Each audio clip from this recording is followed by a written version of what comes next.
Ein frohes und gesundes neues Jahr wünschen wir euch. Wir sind Yvonne und René und wir leben unseren Traum, die Welt, und das ist im Moment Afrika, in unserem Zuhause auf Rädern ohne Zeitlimit zu erkunden. Kommt mit und begleitet uns in Sambia bei unseren letzten Handgriffen der Runderneuerung unseres Toyotas Land Cruisers, bevor wir wieder auf Abenteuersuche losziehen. Viel Spaß dabei!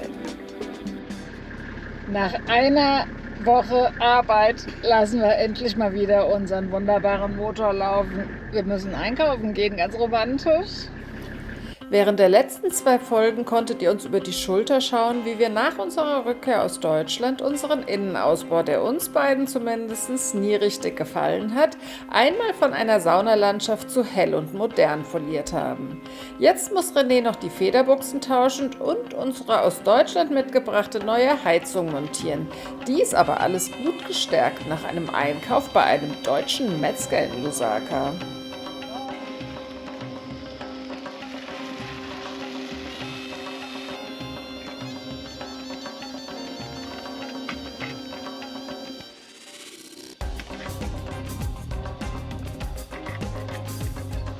Schönen guten Morgen. Mein Auftrag für heute ist es, unsere Federbuchsen zu wechseln. Ich zeige es euch mal. Hier habe ich einen Satz neue Federbuchsen. Und die müssen hier hinten rein. Da werden die nachher eingesetzt, weil die Originalfederbuchsen, die drin sind, die haben sich mittlerweile leider aufgrund des hohen Gewichtes etwas deformiert. Und ich versuche jetzt mal eine Werkstatt zu finden, die den ganzen Wagen einfach mit einer Hebebühne hochheben können, weil dann ist das ein relativ leichter Auftrag. Wenn ich das jetzt hier alleine machen muss, muss ich den mit dem Wagenheber aufbocken und das ist relativ aufwendiges Prozedere. Da muss ich Reifen unterlegen, noch zur Sicherheit, falls er doch abrutschen sollte, ist er nicht ganz ungefährlich und deswegen versuche ich jetzt einfach mal eine Werkstatt zu finden. Da mache ich mich jetzt mal auf den Weg.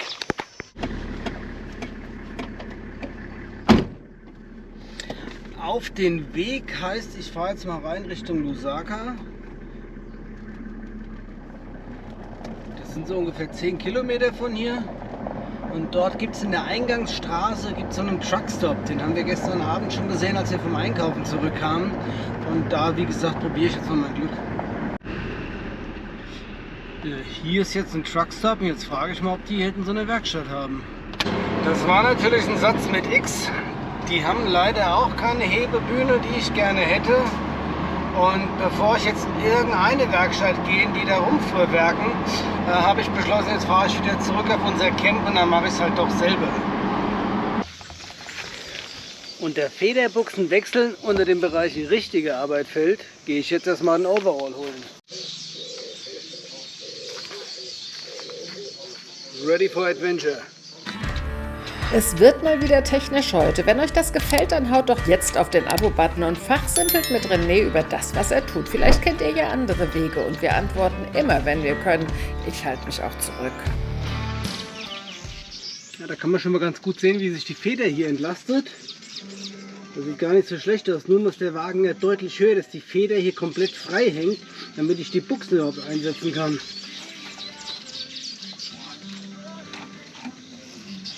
Also geht es noch ein bisschen.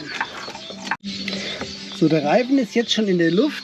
Das heißt, dass die Feder komplett entlastet ist. Ich habe jetzt noch ein bisschen Hub hier vom Wagenheber. Das heißt, das müsste reichen, wenn ich jetzt hier den Bolzen rausziehe, dass dann das Federauge sich bis hier runter absenken könnte. Dafür müsste der Hub vom Wagenheber noch reichen. Und zur Not könnte man auch noch das Rad abschrauben. Ich habe, glaube ich, gar keine Lust zu. Also probieren wir hier mal weiterzumachen.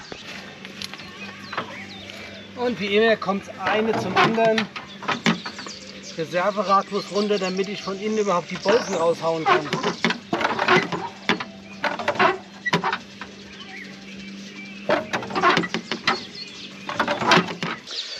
Jetzt habe ich den Wagen auf 3 Wagenhebern angebockt. Also quasi hier steht er mittig. Drüben haben wir auch noch einen, damit der Rahmen ein bisschen gleichmäßig nach oben geht, damit das alles ein bisschen parallel bleibt. Weil das ist wichtig, ansonsten verkantet sich die Feder nachher in der Seite drin.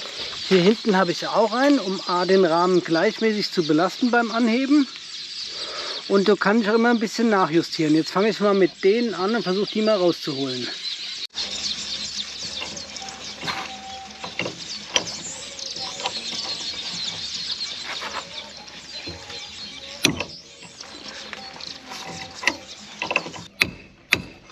So einmal. Ich habe mich raus. So langsam kommt das Miststück. So, der Schäkel ist schon mal draußen. Jetzt muss ich nur noch die Gummis da irgendwie rauskriegen, wo ich schon wieder nicht weiß, wie das gehen soll. Ich hoffe nicht, dass die am Stück sind, weil das würde ein Problem darstellen. Aber eigentlich sollten die zweigeteilt sein in der Mitte, sodass ich die eine nach rechts, die andere nach links rausziehen kann.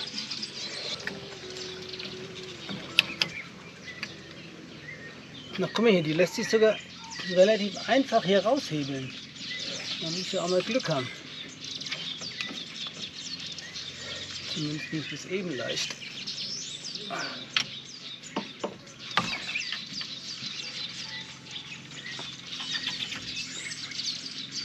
Zack, da haben wir den Übeltäter. Hier kann man sehen, unten sind die schon so ein bisschen hier eingedellert. Jetzt stellt euch eine ganze Batterie Kraftausdrücke vor, die kein Mensch hören möchte. Der erste Schnuddel ging ja ganz einfach da raus, aber jetzt geht hier gerade gar nichts mehr die ganze Zeit. Ich mache schon eine halbe Stunde wieder hier rum und komme keinen Schritt weiter gerade. Oh.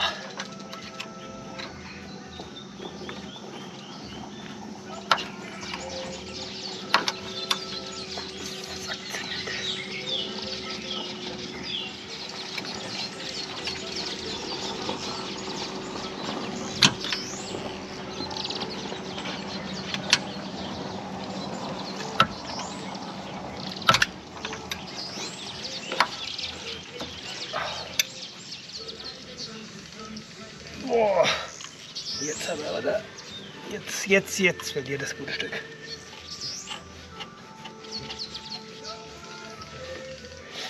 Da ist er. Ich muss natürlich sagen, die obere, die sieht ja noch relativ gut aus. Ich könnte fast drüber nachdenken, ob ich oben die Gummibuchsen sogar lasse. Aber auf der anderen Seite sind sie einmal draußen. Also eine Gummibuchse hat natürlich auch eine gewisse leichte Federungseigenschaft.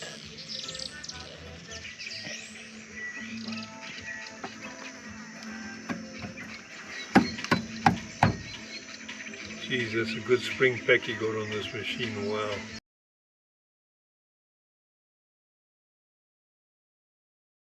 So, also mit meinen Buchsen komme ich ja hier nicht weiter. Das heißt, ich baue die jetzt erstmal wieder aus. Habe jetzt schon mal ausgemessen, was der Distanzunterschied ist. Und muss mir überlegen, ob ich mir Distanzscheiben besorge oder ob ich probiere, nochmal in Lusaka gab es ein Geschäft, die auch solche Buchsen hatten, ob die andere haben. Also richtig gefallen tut mir das nicht und es nervt natürlich auch, jetzt den ganzen Mist hier wieder auszubauen. Aber wenn es einfach wäre, könnte es ja jeder, sag ich immer. Ich meine, hier hinten sind die Gummibuchsen noch gar nicht so schlimm. Mein Problem ist die vordere. Die vordere von der Hinterradaufhängung. Das ist die, die so hässlich durchhängt. Während René jetzt mit seinen nicht passenden Buchsen für die Achsschenkel, ich bin ja immer so schlecht in solchen Sachen, jetzt mit dem lieben John auf Suche geht in den Baumarkt, um zu gucken, oder auch in den Ersatzteilemarkt in Lusaka, um zu gucken, ob er in irgendeiner Form Ersatz bzw. Zusatz dazu bekommt, habe ich mich jetzt dazu entschieden, bei dieser brütenden Hitze den Platz mal zu nutzen und mache Marmelade. Ich habe nämlich gestern tiefgefrorene Erdbeeren gefunden und jetzt gibt es wieder Marmelade. Und zack, schon wird ein Teil des mitgebrachten Gelierzuckers aus Deutschland verarbeitet. Denn uns ist die Kaufmarmelade in der Regel immer zu süß und günstiger ist es auch noch. Am liebsten nutzen wir die frischen Früchte, sind aber etwas wählerisch. Erdbeeren, Feigen oder Mangos bevorzugen wir, ist aber im Moment keine Saison. Apropos günstig. Wenn ihr uns unterstützen und somit auch eure Wertschätzung für die Videos ausdrücken möchtet, dann findet ihr den Link in der Videobeschreibung oder unserer Bio. Vielen Dank, können wir dazu immer nur sagen.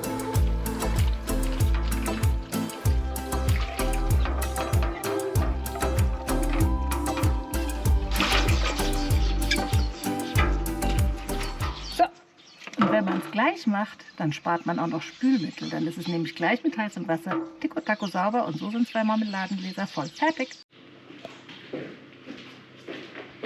Oh, das ist... So, meine Damen und Herren, ich habe jetzt einen Ausflug nach Lusaka gemacht mit meinem Freund John. Südafrikanisch-australischer Herkunft. John, 72 Jahre alt, mit seinem Bruder 75 hier, der leider hier gerade mit schwerer Malaria im Krankenhaus liegt. Aber John ist mit mir losgezogen und wir haben hier in Lusaka bei Auto World haben wir ein passendes Buchsenkit gekriegt. TGM, auch noch australisch, da hat sich noch John gefreut. Jetzt habe ich gesagt, wenn die Dinger nichts taugen, Kann das wieder mitnehmen. genau, kriegt er die Beschwerde ab. Aber die haben alle jetzt einen unterschiedlich starken Bund. Und das ist das, was ich brauche, weil jede Buchse ist irgendwie unterschiedlich dort eingepasst und deswegen sind die alle anders. Und das Set, was ich von OME mitbekommen habe, das passt halt einfach nicht. Also Scheiße gekauft. Scheiße bekommen. Und ich habe ja gutgläubig das Richtige gekauft. Wer billig kauft, kauft zweimal. Ja, das hat sich hier mal wieder bewährt, weil das Set kostet $150, schon verhandelt wie ein Spatz. Und das andere OME-Set, das kostet nur $70. Nee, Euro sogar. Aber ja, jetzt habe ich das hier bekommen und das bauen wir jetzt mal ein. Ich bin ganz zufrieden, dass das Bauwerk vor allen Dingen mal weitergeht. Und ja, ich muss jetzt nur loslegen, weil es wird nämlich bald dunkel schon wieder. So ein Tag 10 vor 5. Ja, so richtig schnell war ich heute noch nicht. Overall wieder angezogen, es kann weitergehen. Sehen wir mal unsere neuen Buchsen. Kriechen mal wieder unter das Auto. Und bauen erstmal diese schönen gelben Buchsen aus und bauen dafür diese gelben Buchsen hier ein. Jetzt sortiere ich erstmal unsere Beute. Jetzt muss ich mir überlegen, welche Buchse eigentlich gerne wohin möchte nachher.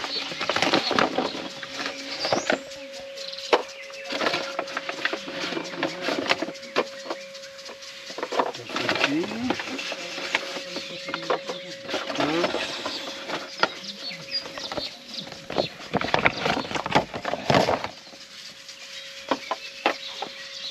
So, hier kann man nämlich schön sehen, dass die unterschiedlich sind. Das sind quasi die kleinen, das sind die und das sind irgendwelche besonderen. Durchmesser bleibt gleich oder auch nicht. Die sind sogar im Durchmesser hier ein bisschen anders. Oh, oh, oder? Ja, das kann nur gerade ein bisschen falsch gehalten sein.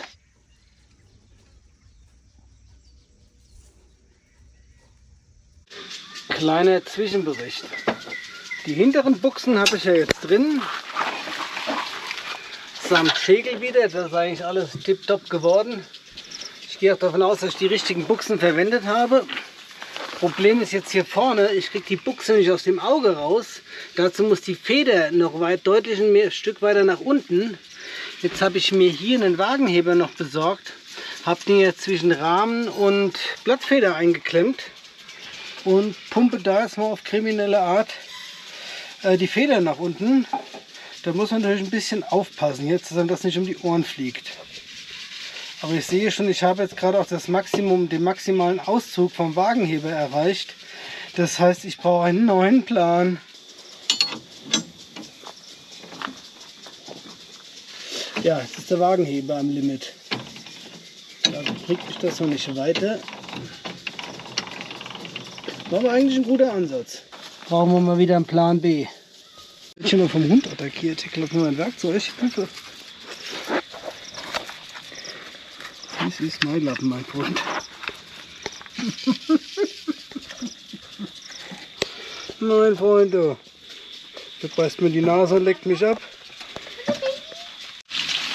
Es gibt eine zusätzliche kleine Schwierigkeit jetzt hier im abendlichen Schrauben. Und zwar einen unausgelasteten 6 Monate alten Hundewelpen, der unbedingt Renés Lappen haben will. Aber der ist total putzig. Weil der wird farblich unglaublich gut jetzt bei uns zum Interieur passen. Der nächste Versuch, René setzt jetzt den Wagenheber hinten nochmal an und versucht so die Feder zu bewegen. Weil mit Manneskraft, geschweige denn mit Frauenkraft, haben wir es jetzt nicht hingekriegt.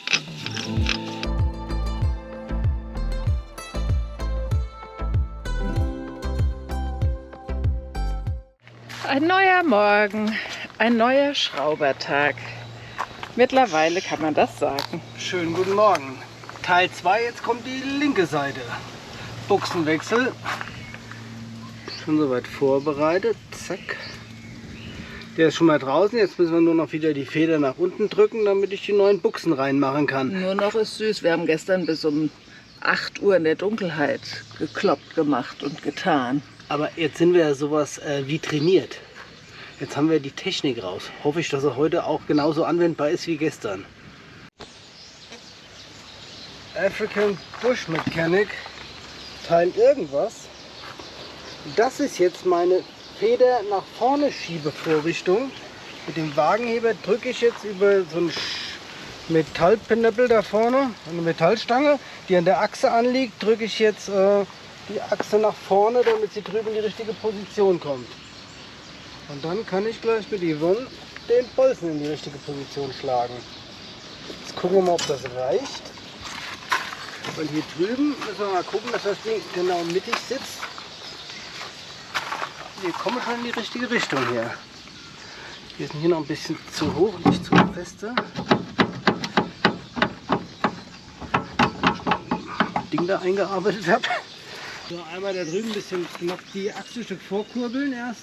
Dann müssen wir ein Stück nach vorne fahren.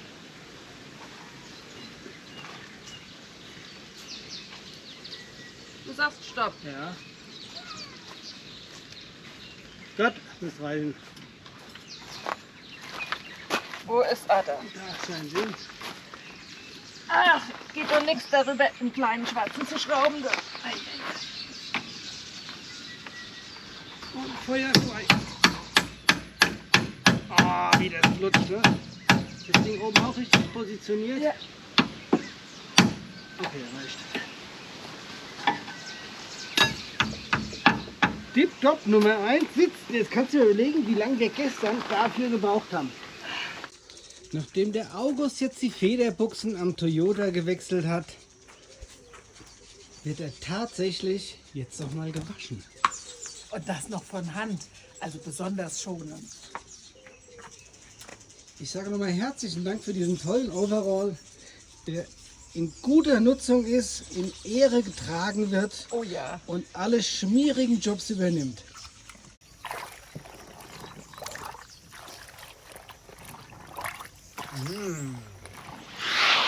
Jetzt, wo unser ganzes Auto so schön neu ist, müssen wir zumindest das, was noch alt ist, nämlich unsere Teppiche, auch mal sauber machen. Wir wollen nämlich dann eine Roomtour mit euch machen und da soll ja zumindest das, was geht, irgendwie glänzen und machen. Deswegen schrubben wir mal wieder hier ein bisschen den Teppich und das wirkt immer Wunder. Und danach ist René auch bestimmt irgendwann fertig mit seiner Schrauberei und dann zeigen wir euch mal das Auto. Da wir ja nicht schon genug Cars hier angerichtet haben, aber nachdem ich jetzt fertig bin mit den Federbuchsen, kommt jetzt noch der Teil mit der Heizung dran. Ich habe eine neue Heizung mitgebracht und die versuche ich jetzt mal einzubauen. Ich hoffe, dass das alles so passt, wie die alte ausgebaut wurde, weil die soll angeblich, das ist eine Planar, also ehemals Planar, heute heißt es Autotherm, die soll die gleichen Anschlüsse haben wie die Webasto. Und das werden wir jetzt mal testen und hoffen, dass das dann auch einfach so passt. In diesem Sinne wünscht mir Glück. So, nun schauen wir mal. Hier unten ist der alte Ausschnitt von der Webasto. Hier noch ein Stück Dieselschlauch. Aber jetzt nehmen wir das Ding einfach mal. Gucken wir, ob das so in das Loch da reinpasst.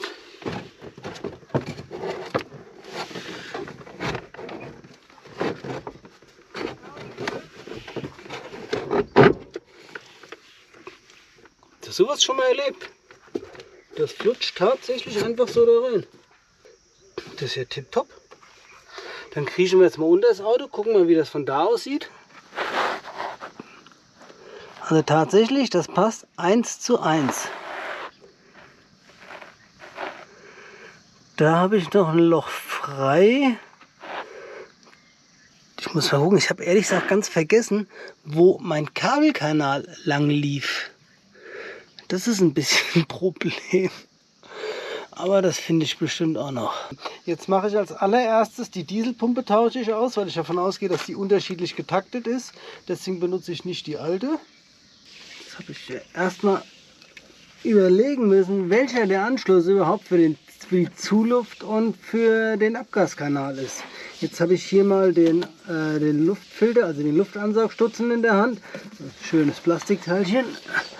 Aber soll mir egal sein. Entscheidend ist, wo gehört das alles hin. So, und da müsste jetzt die Luftansaugung drauf. Also ein bisschen länger könnten die Stutzen ja sein. Das wird ganz schön knapp da drüben. Das ist, weil die gucken kaum da unten raus. Das war, glaube ich, bei der Webasto waren die länger. Den schrauben wir jetzt da drauf und dann wird er irgendwo hier unten in der Ecke wird er sitzen, damit er sich bei der ersten Flussdurchfahrt gleich mal mit Wasser füllen kann. Das heißt, ich muss den noch so hinmachen, damit das Wasser auch wieder rausläuft. Das ist, glaube ich, sehr entscheidend.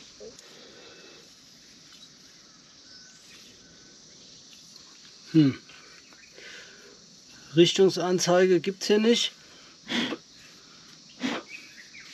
Ich würde sagen, der geht in beide Richtungen gleich, deswegen ist mir das egal. So, und da war der alte fest, dann machen wir jetzt auch den neuen einfach wieder fest. Und dann legen wir die Leitung hier drüben hin zur Heizung.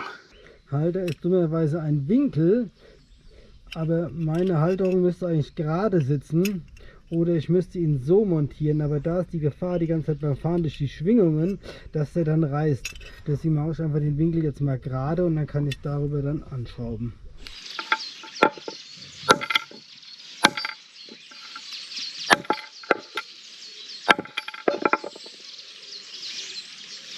Tipptopp gerichtet. Das ist ja hier kompletter Mist. Ich nehme euch mal kurz mit. Ich muss die Schelle dahin, da sind 2 Schrauben. Die Schelle ist relativ dick. Das heißt, der Schrauber muss nachher da hinten hin, dann komme ich kaum noch mit den Fingern dran zum Festschrauben. Dankeschön. So, habt auch eine Position gefunden, wie ich euch ein bisschen dran teilhaben lassen kann. Wie ich hier mit dem Mini-Ratsche in ungefähr 25 Grad Schritten das Ding hier festnudel. So, kleiner Zwischenbericht. Heizung sitzt, Abgaskanal ist dran, Luftansaugung ist dran, Dieselleitung angeklemmt, aber ich muss noch innen drin die Elektrik machen und noch die Dieselpumpe noch dran machen, die andere. Aber das muss ich jetzt mal verschieben, weil wir müssen uns hier langsam auch mal abfahrfertig machen, weil wir wollen morgen endlich mal hier Lusaka verlassen und Richtung South Luangwa aufbrechen. Ich gehe mal drin die Frau besuchen, die für euch gerade die Videos schneidet. So, mal gucken, wie das hier läuft. Da ist es. Ich dachte, du schneidest Videos, die liegt im Bett gemütlich. Ich wollte gerade Mittagsschlaf machen. Ich bin ja fertig, ich muss ja Kontrolle gucken. Okay, dann darf ich mir jetzt euren Film schon mal angucken und dran meckern. Bis dahin, viel Spaß euch. Ciao. Da hat er mich doch glatt erwischt, was eine gute Überleitung ist. Wir pausieren nämlich wirklich ein paar Wochen mit der Veröffentlichung der Filme, denn das reale Leben in Deutschland hat uns gerade im Griff und es bleibt nur wenig Zeit für Kreativität. Doch keine Angst, ab Februar geht es hier weiter. Material genug haben wir und bald geht es für euch mit uns gemeinsam nach Ostafrika, wo uns wieder fantastische Begegnungen mit Mensch und Tier erwarten. Also aktiviert die Glocke, um nichts zu verpassen. Wir möchten uns bei Heike und Harry für ihre herzliche Gastfreundschaft bedanken, die Reisenden wie uns einen so fantastischen Ruhepol bieten und uns bleibt nur zu sagen, danke für eure Treue, bleibt alle gesund, habt ein fantastisches Jahr 2025 und denkt daran, die Welt ist schön. Tschüss und bye bye, bis bald.